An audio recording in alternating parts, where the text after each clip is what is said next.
এ কি বলছেন মমতা? আমি তো শুনে পুরো অবাক হয়ে গেলাম। তিনি বলছেন ডিজে, ডিজে তো সবাই বাজায়। অভিষেক বলেছিল একটা ডিজে বাজাবে, ডিজে তো সবাই বাজায়। হ্যাঁ, উনি ঠিকই বলেছেন, ডিজে সবাই বাজাচ্ছে কিন্তু অভিষেকের উপর।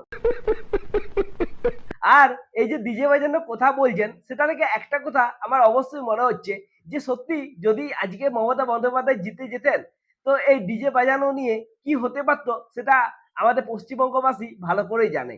আর শুধু তাই নয়, আরেকটা কথা বলছেন মমতা বন্দ্যোপাধ্যায় যে অমিত বাবু। তো অমিত বাবু, আপনিও তো অনেক কথা বলেছিলেন।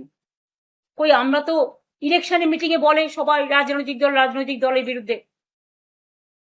তো এটা আমরা রাজনৈতিক ইলেকশনের সময়কার ব্যাপার, আমরা সেভাবেই নিই।